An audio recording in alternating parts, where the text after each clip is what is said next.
y'all. Okay, so everyone prepare to hate me. Smash that dislike button, guys, because I just gotta say, I kinda hate this chapter. And yes, it is because of how Mashima handled Rebecca, which truth is, when I saw the raw scans, even though I was dreading how the actual events within would play out, I wanted to give it the benefit of the doubt, that maybe there's more to what I was seeing, but nope, the chapter played out exactly how it was presented in the scans. But okay, let's just get to the heart of the matter, which is immediately from the start of the chapter, Rebecca walks right into Mueller's trap. No contingency plan, nothing showed she had pre-planned for a worst case scenario, just immediately waltzes into the trap and gets captured. Which for me just had me questioning, why Mashima? Why? What was the purpose of doing it like this? Was it just to introduce Amira to showcase how much more dangerous as a threat Mueller is compared to the previous universe timelines? Because in the latter's case, good job, I guess, but here's the thing. For me, what this chapter does is it strips Rebecca of all common sense and rationality in the process. In the process of this happening. And like the thing is, one thing that isn't talked about often with this series, and Rebecca specifically, is her intelligence, Rebecca's intelligence. And while it is true she can have her ditzy moments, the thing is, Rebecca's not an idiot. Her sense of situational logic and reasoning has proven to be a fucking asset to the crew in this series. And bar none, I'd say her situational logic and reasoning is probably among the best when talking about the human members of the crew. And it's one of those things where I always hesitate to say a moment ruins a character, but it did feel like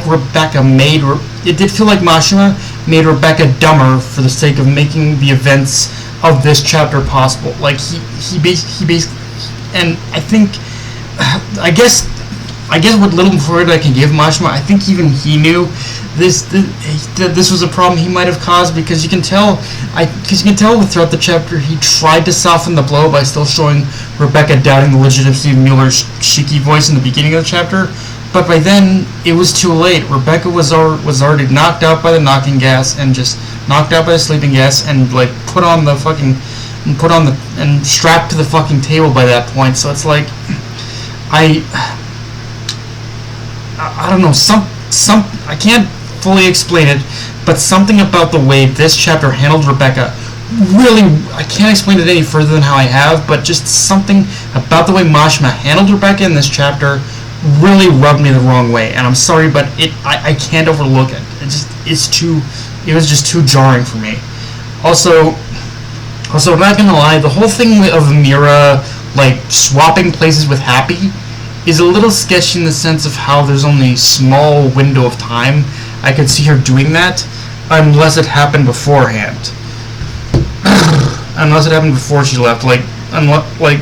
There was a moment, I guess, where we saw like two ships landing, but I think that was actually more of Shiki and Shura, I think. So it's like the kind of like timeline and logistics of when she swapped with Happy's a little suspicious to me. Moving on from that, though, when Amira does show up, we get an exchange between her and Rebecca that seems to indicate there's something a little different in terms of either the organization of the Galactic Intelligence Agency, or who she works for has changed, or even just her role within Universe Zero itself. Like, something about her role in this universe is vastly different from how we know her in our timeline and universe. And it is thanks to, I guess, first credit where it's due.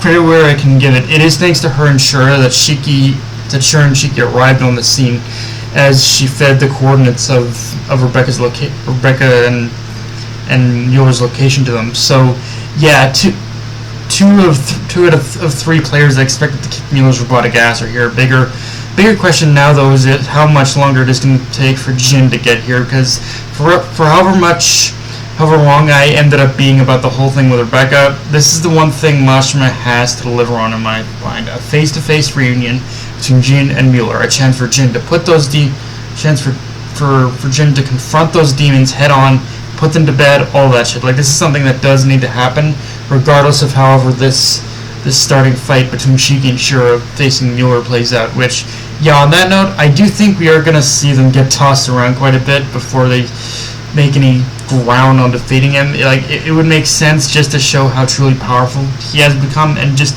giving us a glimpse, even more greater glimpse into how powerful Zenith's abilities are. Although even then, I wonder if wielding so much power is going to actually backfire on Mueller in some way, even with how supercharged his body is. Like, I don't know, something about this setup has me saying I don't think Mueller's going to be able to, like, grasp the full control of Zenith's power, honestly. And finally, to this chapter's credit, though, even though I still stand by that Mashima did do Rebecca dirty, I do like how we see her kind of piecing together that, yeah, this is the deciding moment where the dark future she saw may very well come to pass, which does make it all the more, which I guess in some ways also does kind of make it all the more stupid. In my mind, she even fell for Mueller's ruse, but at least we have that, like, connection now that, yeah, Mueller cannot under any circumstances gain her powerful fear of what that might bring, which in itself, though, also begs the question of how Mueller actually plans to achieve this.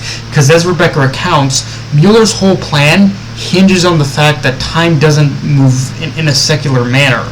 But because that very much is the case for Universe Zero, then even if Mueller had succeeded in gaining her power, it still wouldn't have changed anything. Time in this universe would remain on its singular path, no matter what distortions there were. So that just raises the question of what does he mean when he talks about the ability to transcend time across universes? Because at this point, it just sounds like code for him just wanting to destroy everything. Or at best, there's a point of origin within Universe Zero that could actually distort the flow of time within this universe and all others. And obviously, with Mueller working alongside One, I wouldn't be surprised if we learned of this from him. It's just a question of whether One fed Mueller a bunch of bullshit or if there's a grain of truth to it, just the actual method is different. That's kind of where I'm at with this right now. But, yeah, guys, that's honestly pretty much all I've got for this review. Just, honestly, I really need to know, really would like to hear your guys' thoughts in the comments section of this one, because like I said, I don't, again, I'm not there are things I liked about this chapter, but overall, I did not like what he did with Rebecca. So just tell me what you guys think. And so that's all I got for this one, guys. If you enjoyed the video, like, comment, subscribe. From on Twitter, Analyst, Crunchyroll. Be sure to notification bell, hit the subscribe button, and just share the video around, guys. Dark Knight of Me, signing off. Later, everyone.